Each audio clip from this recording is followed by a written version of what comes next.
사람이 살아가는 것을 나그네 길에 비유하는 것은 예나 지금이나 마찬가지입니다마는 나그네 살이라는 인생을 살아가면서도 우리는 간혹 어디론가 훌쩍 떠나고 싶은 여심을 품곤 합니다. 벌써 화신은 북산길에 오른 지 오래고 그리해서 우리는 너나 없이 그 포근한 봄에 쌓이고 싶어 휴일을 기다리는 넉넉한 계절 속에서 오늘을 살아갑니다.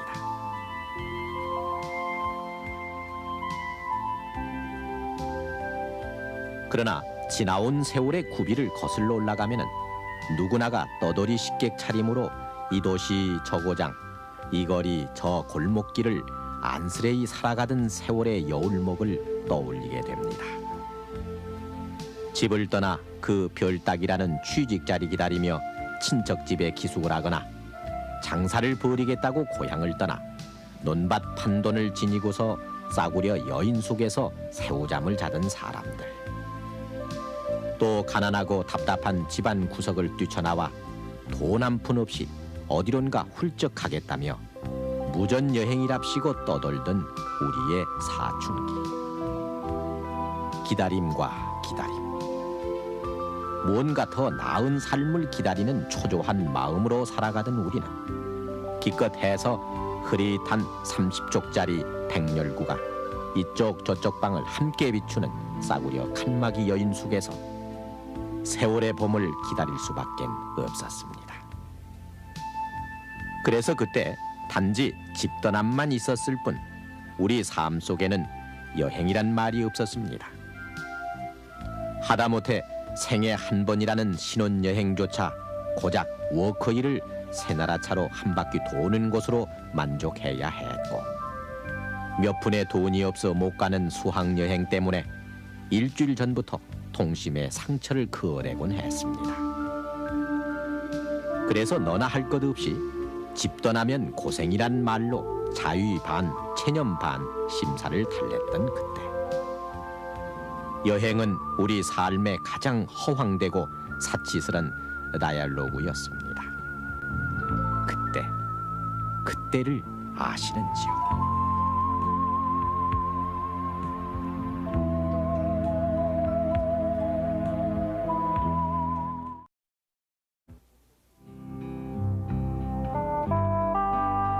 지금으로부터 28년 전인 1959년 제주도의 모습입니다. 당시 이승만 대통령의 재출마를 지지하는 어줍지 않은 모습의 사람들이 제주시 관덕정 앞에 모여 있습니다.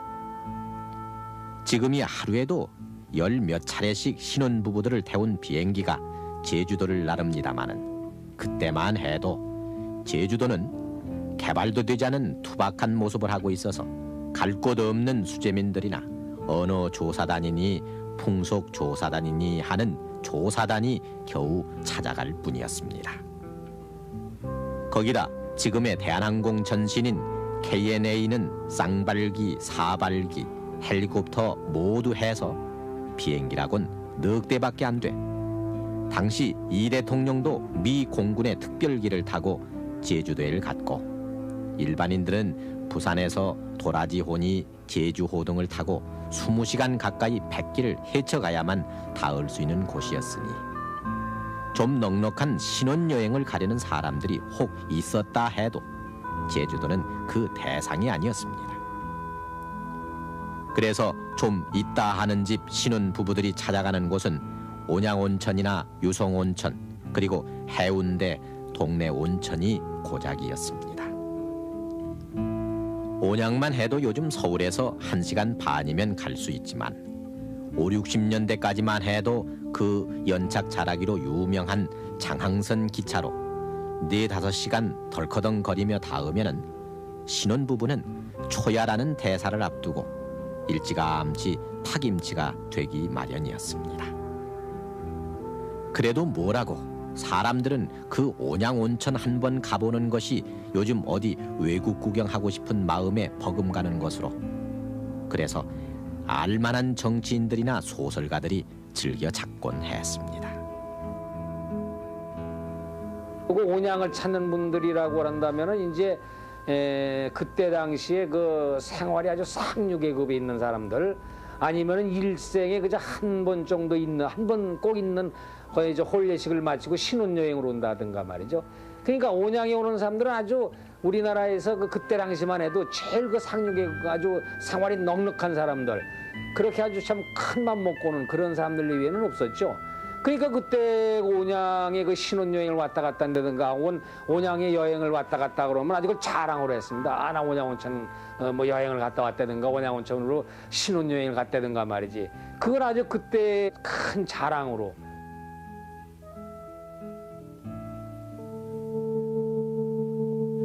그래서 그도 저도 안 되고 못하는 신혼 부부들은 광나루터 언덕 위에 1963년 문을 연 워커힐 호텔 구경으로 신혼여행을 대신했습니다. 1963년이니까 지금 대학을 갓 졸업한 자녀를 둔 40, 50대 부부들의 신혼시절 얘기입니다마는 호텔이라고는 시청 부근에 조선호텔, 반도호텔, 그리고 뉴코리아 호텔만이 번듯하던 시절이어서 이른바 끝발 없는 보통 사람들은 그때 새나라 자동차로 워커힐 주변 길을 한 번 돌아 나오는 것만으로 호텔 다녀온 듯한 만족을 얻어야 했습니다.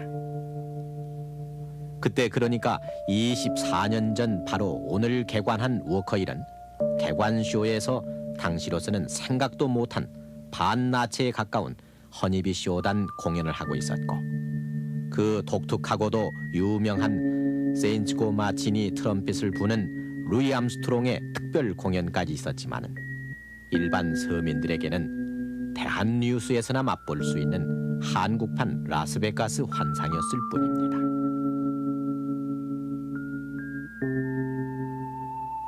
호텔 얘기가 나왔으니 말이지, 지금은 명색이 관광호텔이라 불리는 곳도 200~300개가 되고 여관, 장, 여인숙 같은 곳을 셈하면은 셀 수조차 없지만은 1962년 그 당시 호텔이래 봐야 전국적으로 20개도 채 안 되는 시절이어서 집 떠나 객지 여행을 하려치면 여관이나 여인숙에 들 도리밖에 없었습니다.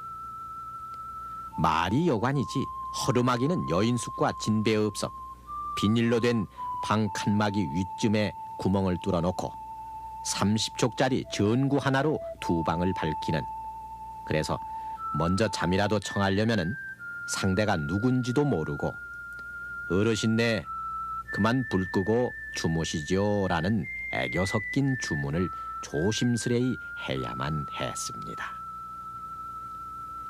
그나마 떼국물 밴 베개와 이부자리는 이나 빈대까지 동숙자로 끼어들어 서로 살점 싸움을 하느라 잠을 쉽게 청할 수도 없었으며, 어쩌다 화장실을 이용하려 해도 시멘트 바닥으로 된 곳이 대부분이었고, 그래도 좀 낫다 싶은 여관에서는 계량식 변소라 해서 뚜껑을 사용하게 했으나 그 뚜껑조차 없는 곳이 태반이어서 야밤에 화장실 한번 가려면은 빠질까 발을 조심조심 내디뎌야만 했습니다.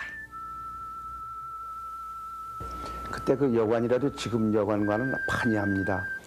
대개 방과 방 사이에 널로 막았던지 아니면 얇은 벽을 해서 아랫방에서 잠자는 사람의 부스럭부스럭하는 소리가 다 들려오니 그 괴로움이 얼마나 컸겠습니까? 그리고 한 방에서 한 사람이 자는 경우가 거의 없었습니다. 난 모르는 사람끼리라도 한 사람, 두 사람이 같이 자게 돼 있었고, 제일 문제였던 것은 화장실 문제입니다. 그게 지금처럼 시설이 되어 있지 않거든요. 밖에 공동으로 되어 있었는데 밖에 용변을 보게 되면 그쪽으로 나가야 되니 그거 얼마나 괴롭습니까? 그리고 아침에 일어나서 세수하려고 하면 그게 그 세면소가 어디 따로 정해놓은 데가 없고 공동으로 하게 되어 있습니다. 물을 통에다 떠다 놓으면 거기서 퍼쓰게 되어 있는데 그런 괴로움이 참으로 컸던 것이죠.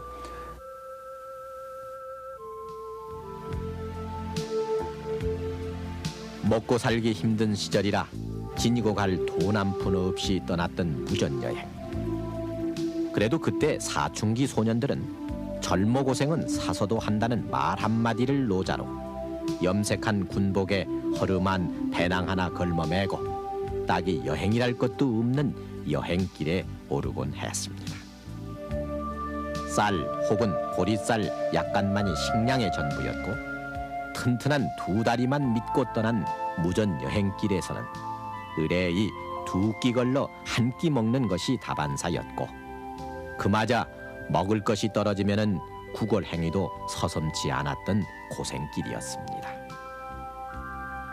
걷다 지친 무전 여행가들은 이따금 지나치는 역 플랫폼에 행선지도 모를 완행열차가 서 있으면은 잘못인 줄 알면서도 훔쳐 타기를 마다하지 않았는데 그러나 표 검사하는 영문들을 피하느라 잠시 쉴 틈도 없었습니다.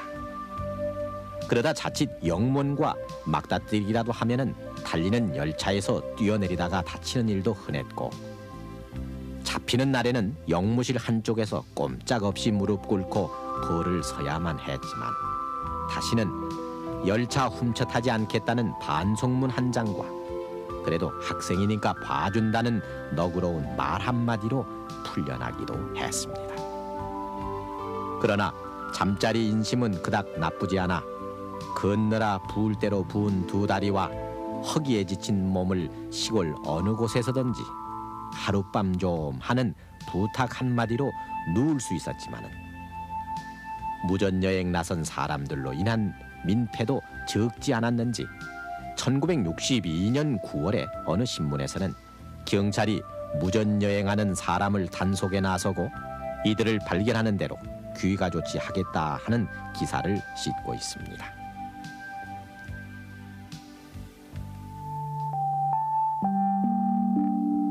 여행은 여전히 있는 집에서나 가는 곳으로 알았던 60년대 초 학교에서 가는 수학여행조차 흔하지 않았고 그 흔치 않던 수학여행을 학교에서 간다고 하면 보릿고개 넘기느라 허리가 휘어지던 부모들은 여비 마련에 무던히도 애를 써야만 했습니다.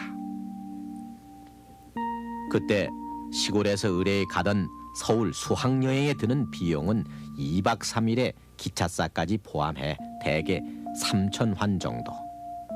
그러니까 요즘 돈으로 15,000원쯤 되는데 그것조차 마련 못해 수학여행을 못 가는 학생이 절반을 넘는 경우가 많았습니다. 그런 사정 아래 개인적으로 쓸 수 있는 잡비 또한 여유가 없기 마련이어서 호주머니에 꼬깃꼬깃 접어 넣어둔 100환짜리 지폐 몇 장은 제일 갖고 싶던 거 사는 데만 썼고 그것도 몇 번씩 셈을 맞춰가며 샀습니다.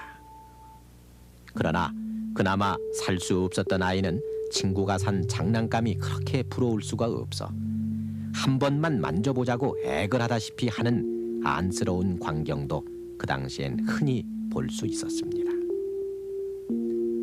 넉넉지 못한 수학여행비는 잠자리마저 불편하게 만들어 한 방에 67명씩 끼어 새우잠을 자는 일이 허다했고 의뢰이 걸어다니며 하던 서울 구경길에 전차라도 타면은 꾸벅꾸벅 조는 아이들이 속출하기도 했습니다.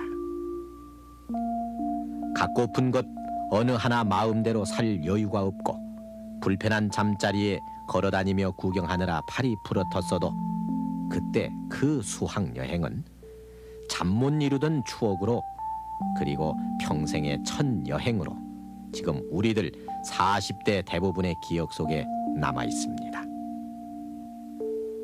그 기차 정거장까지 가량 오려면 버스 같은 것이 한꺼번에 50명씩 탈 수 없으니까 군인들 그 GMC차나 그런 것을 또 빌어 타고서 오는 수도 있고 저간 기차 정거장에 와서 새벽에 일찍 나올 때도 있고 해가지고 기차를 타고서 서울에 올라갑니다.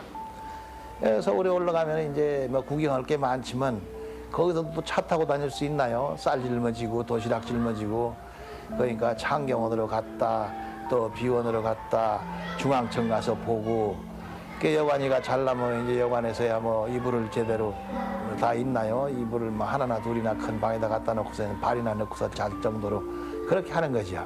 그래도 애들은 종일 시달리고 걸어서 그냥 몇 시간씩 걸어 다녔으니까 다 고단하게 잘 자는 거죠. 그러면 이제 그 이튿날 다시 나서 이번엔 남산이다. 또 이렇게 돌아다니려면 뭐 사람이 좀 많습니까 시골 애들한테. 그러니까 깃발 같은 걸 세워놓으면 이제 이 깃발을 꼭 쳐다보고 놓치지 말아라.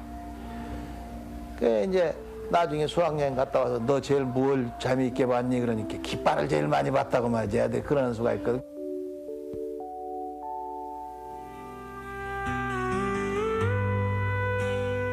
유채꽃이 활짝 핀 요즘 제주도에는 하루에 400~500쌍씩의 신혼부부들이 찾아들어 학술 조사단이나 찾던 제주도를 신혼부부의 고향으로 여기게끔 만들고 있고, 폭주하는 신혼여행객들을 수송하느라 국내 최초로 심야 항공편까지 등장하기에 이른 것이 오늘의 신혼여행 전경입니다. 30년 전 하나밖에 없었던 여행사는 수백 개로 늘어나 전화 한 통 하면은 숙박시설에 차편까지 친절하게 예약을 해주고 오히려 손님 유치에 나서고 있는 오늘, 유명 정치가나 부호, 고급 관리나 드나드는 곳으로 알았던 호텔도 전국 어느 곳에서나 접할 수가 있고, 호텔 못지않은 여관도 셀 수 없이 들어서 집 떠나면은 겪는 고생의 첫째로 꼽던 잠자리 걱정도 이젠 옛말이 돼버렸습니다. 그리고 나라에서조차 지니고 있는 외화가 바닥나 국가대표 선수들을 외상으로 비행기 태워 보냈던 시절, 그 꿈처럼 여겼던 해외여행도 이제는 자유세계 어느 곳이라도 웬만하면은 서슴지 않고 갈 수 있게끔 자유화된 것이 오히려 실감나지 않는 80년대 우리들의 여행 형편입니다.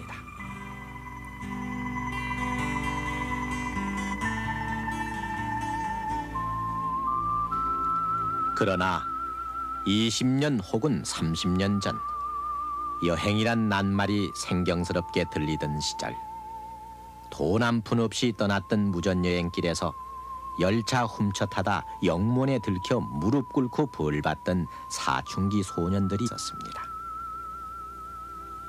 떠나지 못한 서러움은 그만두고라도 새우잠을 자가며 발이 푸르트도록 다녔던 수학여행이 여행의 처음이었던 우리들 고난기의 모습. 그리고 허름한 여인숙에서 몸으로 파고드는 이 빈대등과 신랑이 하느라 잠을 설쳤던 여행자들이 그리 오래지 않은 과거에 집 떠나면 고생의 주인공들로 자리하고 있었습니다. 그래서 따뜻한 기운을 더해가는 봄바람에 훌쩍 어디론가 떠나고픈 일밤, 여인숙 칸막이 방 사이에 달려있던 30촉 전구등이 환상인 듯 환강인 듯 자꾸만 아른거립니다.